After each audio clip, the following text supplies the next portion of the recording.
নিউটাউনের স্বপ্নের দুর্গা অঙ্গনের শিলান্যাস করলেন মুখ্যমন্ত্রী। মন্দির প্রাঙ্গণে বছরভর শারদীয়া আমেজ ও আধুনিক সুযোগ সুবিধা পাবেন দর্শনার্থীরা।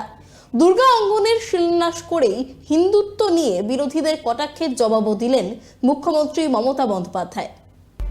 বাঙালির সেরা উৎসব দুর্গাপুজোর রেশ এবার থাকবে সারা বছর ধরে। বছরে ৩৬৫ দিনই দেবী দুর্গার পুজো করা যাবে। আলাদা আলাদা মণ্ডপে হবে লক্ষ্মী সরস্বতীর পুজো। পূর্ব ঘোষণা মতো সোমবার বিকেলে নিউটাউনে দুর্গা অঙ্গনের শিলান্যাস করে এর বিশেষত্বের কথা সবিস্তারে বর্ণনা করলেন মুখ্যমন্ত্রী মমতা বন্দ্যোপাধ্যায়। জানালেন, আগামী ২ বছর অর্থাৎ ২০২৭ সালের ডিসেম্বরের মধ্যে এই অঙ্গন তৈরির কাজ শেষ হবে।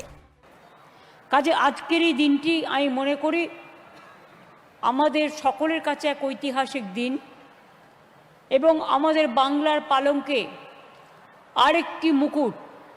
বলতে পারেন দুর্গাপুজো তো ঘরে ঘরে হয়, পাড়ায় পাড়ায় হয়, ক্লাবে ক্লাবে হয়, তা সত্ত্বেও আর একটা দুর্গাঙ্গন করার প্রয়োজন কোথায়? প্রয়োজন এই কারণে, যেটা আমাদের জাতীয় উৎসব হিসেবে ইউনেস্কোর কাছ থেকে বিশেষ করে আমরা যে সম্মান পেয়েছি, সেই সম্মানটাকে সংরক্ষিত রাখার জন্য আজকের দিন এবং ভবিষ্যৎ প্রজন্মের জন্য এই দুর্গা অঙ্গন ৩৬৫ দিনই আপনারা দেখতে পাবেন।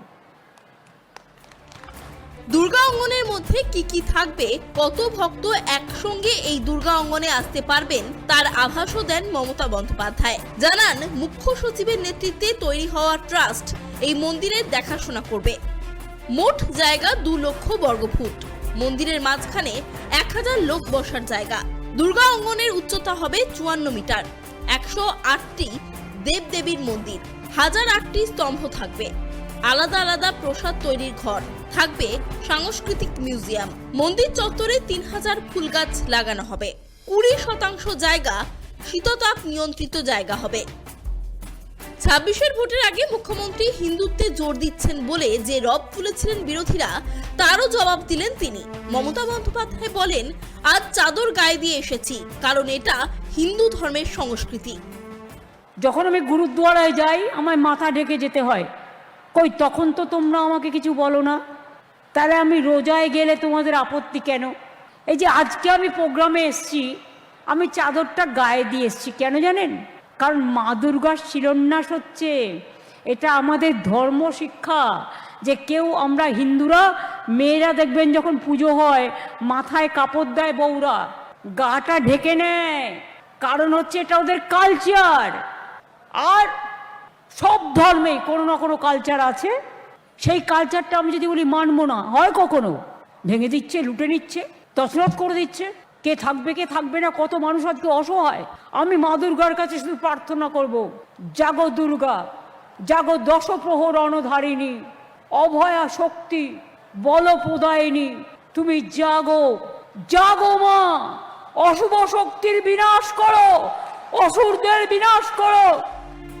বিরোধী কটাক্ষের মুখে দাঁড়িয়ে এদিন নিজের পোশাক ও সংস্কৃতির ব্যাখ্যা দিয়ে হিন্দুত্ব বিতর্কের জবাবও দেন মুখ্যমন্ত্রী।